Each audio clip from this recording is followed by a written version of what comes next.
이강인 선수가 충분히 득점왕을 할 수 있었고 혹은 어시스트 왕을 할 수 있었던 대회였는데, 첫 아시안컵에 나온 이강인 선수가 아시안 게임에서 금메달을 땄고 현재 PSG에 가서 굉장히 좋은 활약을 보여주면서 첫 트로피도 들어올린 이 시점에서 아시안컵에서 도움왕이나 혹은 득점왕 혹은 MVP를 받는 상황이 나오면서 우승컵을 가져오게 됐다면 이강인 선수의 커리어가 진짜 더 빠르게 성장을 할 수 있는 기회가 될 수 있지 않았을까라는 생각을 개인적으로 해보고,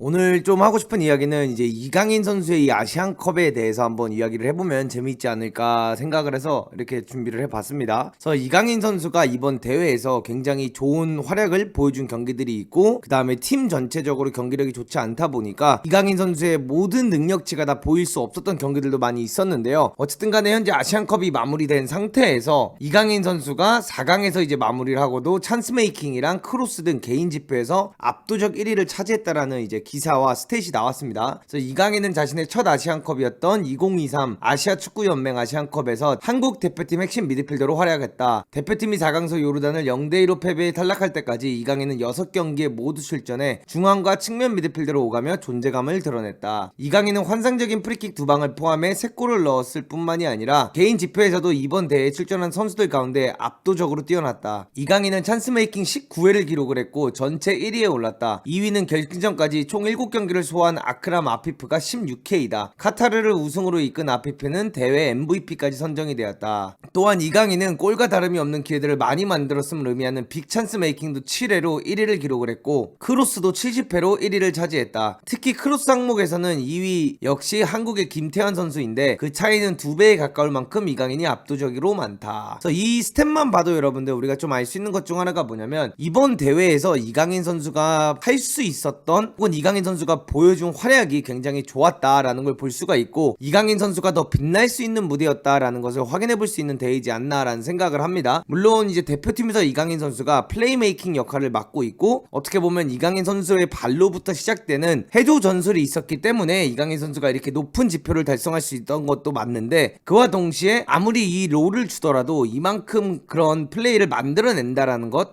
혹은 이만큼 찬스 메이킹 혹은 빅 찬스 메이킹을 만든다라는 것 자체가 굉장히 어려운 부분이기 때문에, 이런 부분에 있어서 이강인 선수가 정말 인상적인 대회인 것과 동시에 너무나도 아쉬움이 많는 대회가 되지 않나라는 생각을 개인적으로 할 수 있는 대회이지 않나라는 생각을 합니다. 저는 개인적으로 이번 대회를 바라보면서 사실상 이강인 선수가 아피프의 역할을 했었어야 됐다라고 생각을 해요. 이강인 선수가 득점왕을 할 수 있는 대회였고, 이강인이 어시스트 왕을 할 수 있는 대회였고, 반대로 이강인 선수가 MVP까지 받을 수 있는 대회이지 않았나라는 생각을 개인적으로는 하고 있었어요. 왜냐면 일단 우리나라에서는 어떻게 보면 마무리를 정말 잘해줄 수 있는 손흥민 선수라든가 황희찬 선수가 준비가 되어 있는 상태였고, 그 다음에 이강인이 플레이메이킹을 가져간다면 그 뒤에서 서포트를 해줄 수 있는 황인범이라든가 이재성 같은 선수들이 있었기 때문에 더 이강인을 극대화시킬 수 있었고, 아마 카타르에서 아피프가 받는 그런 도움보다는 우리나라 대표팀에 있는 선수들이 더 많은 도움을 줄 수 있는 역할을 해주시는 선수들과 퀄리티가 더 높았기 때문에 저는 이번 대회가 정말 이강인 선수에게 환상적인 대회가 될 수 있었던 것과 동시에 너무나도 아쉬운 대회이지 않나라는 생각을 개인적으로 하고 있습니다. 그래서 여기 이제 보시면 아시겠지만 결승전까지 한 경기를 더 뛴 아피프보다 어떻게 보면 키패스 메이킹, 찬스 메이킹을 더 많이 했고요. 그리고 빅찬스 메이킹 같은 경우에도 7회로 1위를 했습니다. 그 다음에 크로스를 이제 물론 코너킥을 다 찼기 때문에 이렇게 많이 한 것도 맞지만, 크로스 자체를 우리가 바라보면 경기를 봤을 때도 이강인 선수가 오른쪽에서 잘라 들어오면서 이렇게 올려줬던 크로스라든가 이런 부분에 있어서 실제로 이재성 선수에게 조규성 선수에게 서령우 선수에게 굉장히 좋은 기회들이 많이 갔던 것도 우리가 이제 생각해 볼 수 있는데, 그만큼 이강인 선수가 굉장히 아쉬움과 동시에 매력적인 활약을 펼친 대회이지 않았나. 그리고 우리나라가 이 아시안컵을 우승하지 못한 게 얼마나 아쉬운지를 다시 한번 느끼게 해주는 스탯과 데이터다라고 저는 개인적으로 생각을 하고 있습니다. 그래서 이강인 선수가 이제 지난 10일에 자신의 SNS를 통해 한 달 동안 아시안컵이라는 목표를 가지고 열심히 노력했지만 원하는 결과를 이루지 못해 개인적으로 많은 아쉬움이 남는다며 좋은 결과로 보답드리고 싶었지만 그러지 못해 죄송한 마음이다 라고 이제 고개를 숙였다라는 이야기까지 나왔었죠. 그래서 제가 스탯을 잠깐 좀 보여드리려고 하는데, 이게 이강인 선수가 이제 바레인전에서 했던 스탯이거든요. 90분을 소화했고 76번의 터치를 했으며 91%의 이제 패스 성공률을 보여줬고, 여기 이제 보여지는 것처럼 키패스 3개, 그 다음에 빅찬스 크리에이티드 3개가 있는 모습을 볼 수가 있죠. 그리고 이강인 선수가 이날은 득점까지 이제 2개를 했던 모습들을 확인할 수가 있고, 그 다음 경기에서는 아무래도 이제 요르단이다 보니까 이 요르단이 이강인 선수를 맨투맨 했던 경기였어요. 그러다 보니까 이강인 선수가 알마르디에게 좀 막히면서 본인이 할 수 있는 플레이들을 다 하지 못했음에도 불구하고 패스 성공률 90%와 키패스를 1개, 그 다음에 크로스 4개와 롱볼을 4개를 시도해서 4개를 성공했던 좋은 스탯들을 좀 보여줬다라는 걸 볼 수가 있고, 그 다음 이제 말레이시아 경기에서는 이강인 선수가 똑같이 90분을 소화하면서 1골 1어시를 기록을 했는데요. 이 경기에선 이강인 선수가 굉장히 많은 터치를 하면서 90%의 패스 성공률을 보여주면서 키패스 5개, 크로스 20개, 그러니까 이게 이제 코너킥까지 포함이 되었기 때문에 이만큼 많이 올릴 수 있었죠. 그와 동시에 빅찬스는 이제 1개를 만들었던 걸 볼 수가 있는데, 이렇게 많은 크로스를 올리고 키패스를 하는데도 불구하고 우리나라가 이제 말레이시아한테 졌다라는 이 부분 자체가 얼마나 우리나라의 전술이 부족했는지를 좀 다시 한번 느낄 수 있지 않나 라는 생각을 할 수 있지 않나, 이렇게 바라볼 수 있을 것 같습니다. 그리고 이제 사우디아라비아전에서는 120분을 소화했고요. 이강인 선수가 터치를 101개를 했고 패스 성공률 같은 경우에는 84%, 그 다음에 키패스를 7개를 했고 빅찬스를 2개나 만들었다. 와, 한 경기에 키패스 7개.